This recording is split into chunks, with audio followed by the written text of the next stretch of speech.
Una lanza al corazón. Autora, Guerrera Flor. Hyoga y yo son polos opuestos, como un número positivo y otro negativo. Mientras uno se rige por la lógica y la fuerza, el otro es fuego y emoción desbordante.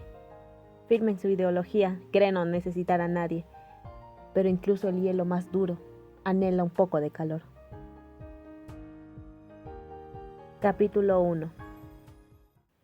El aire frío de la mañana se colocaba entre las rendijas de madera del dojo, impregnando el ambiente con un leve aroma a tierra húmeda y pino. Hyoga llenó sus pulmones con esa frescura, mientras su aliento se disipaba en pequeñas nubes frente a su rostro. El cielo aún tenía tonos azulados de la madrugada, pero el sol ya se asomaba tímidamente sobre las montañas distantes. Sabía lo que eso significaba. La hora de entrenar estaba cerca. Las reglas del dojo eran claras. Si no estás en formación cuando el sensei entra al dojo, serás expulsado. Hyoga nunca había estado en peligro de romperlas. Con la espalda recta y los pies firmes posicionados sobre el tatami, ocupaba su lugar con una disciplina casi inhumana. La mirada fija en la pared cercana a la entrada, el ceño apenas fruncido, y se distinguía en medio del caos que poco a poco comenzaba a surgir a su alrededor. Los demás estudiantes entraban en grupos dispersos, algunos aún restregándose el sueño de los párpados, otros susurrando conversaciones sin importancia. Movimientos perezosos, posturas desalineadas, risas que resonaban demasiado fuerte en la sagrada quietud del dojo. Molestos, insuficientes. Algunos se sentaban a esperar, otros realizaban estiramientos con una pereza evidente. ¿He soportado este tipo de seres por 15 años? La pregunta se repetía en su mente con un eco. Él no era como ellos, nunca lo había sido. Ellos encontraban camaradería en la pereza, él encontraba satisfacción en la perfección. Ellos veían en el dojo un lugar solo para entrenar. Él lo veía como un templo, pero en todo ese mar de mediocridad había una sola excepción. Su sensei, el único digno de su respeto. Hyoga cerró los ojos por un instante y escuchó. No las voces de los demás, no el leve crujir de la madera bajo el pie de los otros, sino los pasos firmes acercándose desde el pasillo exterior. Y como siempre, su entrenamiento mañanero empezó. En su mente siempre estaba concentrado, pero también le daba tiempo para divagar algunas cosas. A diferencia de los demás, cuyas vidas giraban en torno a una normalidad que él nunca conocería. Padres cariñosos, mascotas ruidosas, tecnología al alcance de la mano, reuniones interminables con amigos. Hyoga había crecido bajo un destino muy distinto. Su vida no había sido moldeada por la calidez de una familia convencional desde el nacimiento. Su sensei y su esposa lo adoptaron cuando tenía 7 años, ofreciéndole un hogar que, aunque modesto, se convirtió en un refugio. Sin embargo, para él, su vida comenzaba ahí. Lo que sucedió antes no existía, o al menos eso se obligaba a creer. Todo lo que alguna vez fue lo había dejado atrás, esparcido como cenizas en el viento, disuelto por el mar de Japón. Su infancia y juventud estuvieron marcadas por una rigidez absoluta, no por su sensei, sino impuesta por sí mismo, en sus largas sesiones de estudio y en el peso de la lanza en sus manos. Aquel pequeño hogar de madera y tatami, enclavado en las afueras de Tokio, era su único refugio. Pero incluso cuando eso le resultaba asfixiante, se perdía en los profundos bosques cercanos, donde el mundo exterior se desvanecía. Allí, entre los altos árboles y los susurros del viento, podía desaparecer por días enteros. Solo el silencio y la naturaleza lo entendían. Creía que ese aislamiento era lo único que podía aspirar, que esa vida de estudio, entrenamiento y soledad lo llevaría a la paz que tanto anhelaba. Pero nunca llegó. Por más que perfeccionara cada golpe, cada paso, cada respiro, siempre había algo fuera de su alcance. Un vacío persistente, una sensación silenciosa de que le faltaba algo. Y ese pensamiento lo atormentaba más que cualquier oponente. Con la bendición de sus padres adoptivos, a los 20 años, Hyoga dejó atrás la rutina del dojo y el bosque que lo había acogido durante su infancia. Por primera vez, se aventuró más allá de las fronteras de su pequeño mundo.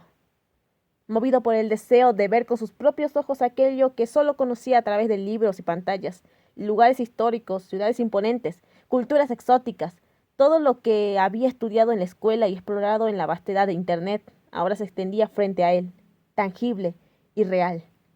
Descubrió que la realidad tenía matices que ninguna lección podía enseñarle. El mundo le ofrecía incontables descubrimientos, experiencias que moldeaban su visión de las cosas. Caminó por las calles que alguna vez solo fueron puntos en un mapa. Se perdió en mercados abarrotados de idiomas desconocidos. Observó de cerca personas que habían moldeado la historia en formas que nunca pudo imaginar. Conoció a luchadores cuya fuerza era digna de admiración y a criminales cuya mera presencia inspiraba el miedo. Se cruzó con científicos cuyo intelecto parecía no tener límites y con individuos cuya ignorancia era tan irreparable como su mente. Vio deportistas celebrados como héroes y a policías despreciados como villanos, artistas elevados al nivel de dioses y líderes caídos en el olvido. Él mismo se preguntaba cómo había llegado tan lejos. Algunas personas le causaron respeto, otras solo le provocaron desprecio, pero todas, de una u otra manera, le enseñaron algo. El mundo era vasto, impredecible, caótico. Nada era tan simple como había creído en la quietud de su dojo.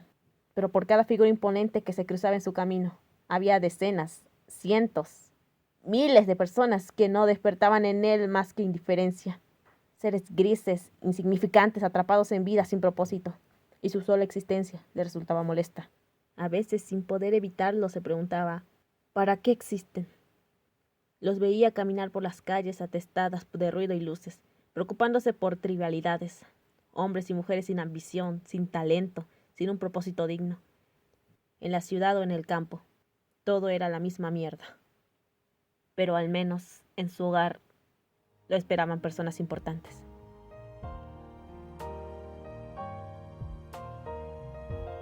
La oscuridad de la cueva se disipaba lentamente a medida que Hyoga abría los ojos. La fría piedra bajo su cuerpo y el eco distante del viento filtrándose por las grietas le recordaron dónde estaba. El imperio de Tsukasa. Exhaló con pesadez, aún atrapado en los restos de su sueño. El viejo mundo, su hogar, su pasado. Tenía que ser tan nítido. ¡Qué horror! Susurró para despejarse, pasando una mano por su rostro. ¿Mal sueño? La voz de Tsukasa lo sacó de sus pensamientos. Hyoga giró el rostro y lo encontró de pie, observándolo con calma. No parecía apresurado ni molesto por la hora, pero su repentina presencia en su cueva era suficiente para dejar claro que ya era tarde para seguir durmiendo. Recordando el viejo mundo. Así que sí, respondió con desgano mientras se incorporaba. Tsukasa inclinó ligeramente la cabeza, como si sospechara de sus palabras. ¿Tenías familia? Hyoga lo miró de reojo. Una pregunta inofensiva en apariencia, pero no ingenua.